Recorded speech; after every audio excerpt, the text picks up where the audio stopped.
Salut à tous.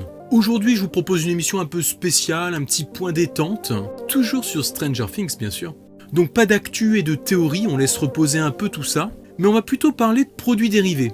Bon alors déjà ce qu'on peut dire c'est que les produits relatifs à la franchise, comme souvent dans les séries à succès, il y en a à l'appel. Des figurines, des t-shirts, des mugs aux confiseries et j'en passe. Mais je pense que comme on a vu récemment la sortie de Donjons et Dragons version Stranger Things, ce serait une bonne occasion justement de se concentrer sur tout ce qui est jeux de société. Une sorte de petit récap de ce qui se fait. Bien entendu, pour faire cette vidéo, je me suis servi d'articles, de commentaires d'acheteurs et de vidéos tests que j'ai trouvés sur YouTube dont je vous laisserai le lien en description. Alors les jeux Stranger Things, ça donne quoi? C'est ce qu'on voit maintenant. Ce jeu nommé le Ego Card Game, comme vous l'aurez forcément compris, c'est un jeu de cartes. Ouais, merci, je sais. L'originalité de ces cartes, c'est qu'elles sont toutes rondes et en forme de gaufre, l'un des symboles de la série maintenant. Il comprend 113 pièces, soit 106 cartes pour jouer, plus les 7 cartes de personnages pour les incarner. En plus, vous posez au milieu de la table pour mettre les cartes restantes un socle en forme de toaster, pour vraiment bien rester dans le thème. Donc en gros, après au niveau du jeu, le principe est assez basique, On est sur quelque chose de très similaire au Uno. Donc on a un certain nombre de cartes en main et on doit toutes les écouler. Il y a différentes couleurs de cartes, et plutôt que d'avoir des chiffres, on a les personnages de la série, qui sont très bien représentés, en même temps c'est très joli à regarder. Après j'imagine que la carte 11 doit être une carte un peu spéciale, avec les pouvoirs de changer le cours du jeu. Bref, il y a eu un effort sur une finition assez poussée, même en reprenant les fondements d'un jeu déjà bien connu, on a un habillage complètement différent, ce qui peut par là même en faire un joli objet de collection.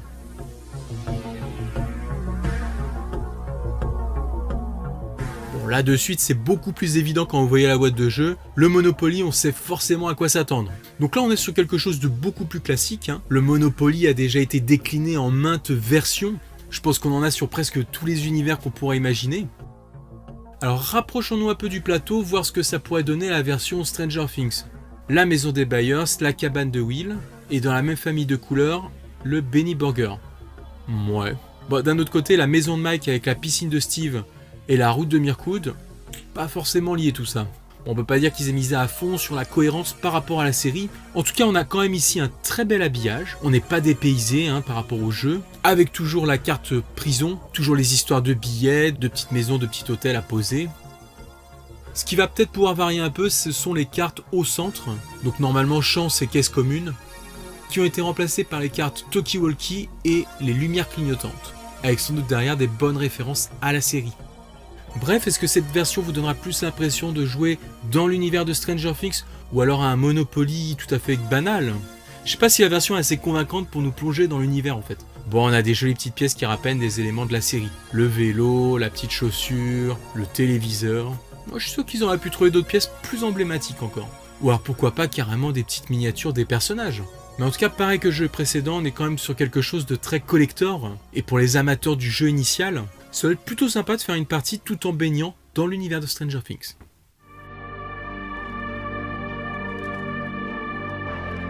Le Trivial Pursuit. Bon alors est-ce que comme le Monopoly ça va être une question d'habillage? Déjà vous le voyez direct que non. Ça a l'air carrément plus recherché. Et donc ici par rapport au jeu initial, on n'a pas moins de 1500 questions réparties sur les 250 cartes. Et on trouvera 5 catégories classiques, genre les films, la télé, la musique, people et événements, tendance, tech et fun. Et la 6e exclusivement sur la série. De quoi bien tester ses connaissances, ça j'aime bien en plus. Mais alors bon, ce que je vous ai pas précisé, c'est que les catégories classiques sont toutes centrées sur la pop culture des années 80. Donc ça va vous obliger à lier votre culture générale et votre culture de la série pour gagner. En plus, le gros atout de ce jeu, vous l'avez remarqué, le plateau n'a pas du tout l'air normal. Et pour cause, il existe un peu partout des cases portails, faisant basculer l'ensemble des joueurs dans une version upside down du jeu, avec la possibilité sur ce plateau parallèle de perdre vos camemberts si vous répondez mal aux questions. Là, ils ont bien compris l'essence même de la série. On remarque que sur le plateau, il n'y a pas énormément de cases par rapport à une version classique. Mais en même temps, c'est un peu normal si on bascule entre un plateau upside down et un plateau normal, et qu'au passage on perd des points par moment, ça pourrait rendre la partie infinissable. Donc voilà, sur ce jeu, un bel effort qui lie à la fois le jeu de base en y intégrant l'ADN de la série, jusqu'à en modifier en partie le gameplay. Alors celui-là, il n'est pas encore en vente, mais il sortira en mai prochain. Et ce serait cool si à l'occasion, il nous en faisait un en version française.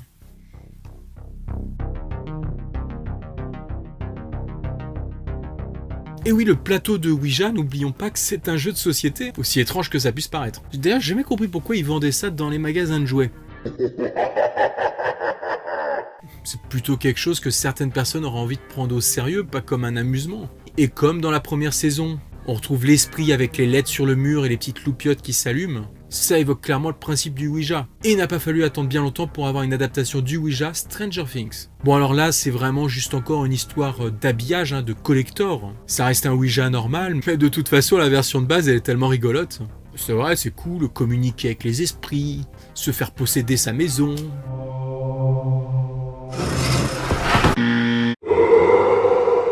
C'est vrai, regardez les commentaires sur Amazon. En tout cas, concernant la version Stranger Things, il y a bien sûr les petites touches en plus, avec un message d'avertissement qui vous fait comprendre que vous allez essayer de communiquer avec l'Upside Down. Donc c'est un jeu que je conseille surtout aux collectionneurs fans de la série, mais ça vaut risquer de péril. Et sinon, à ceux qui veulent s'amuser à attirer des hantises dans leur maison.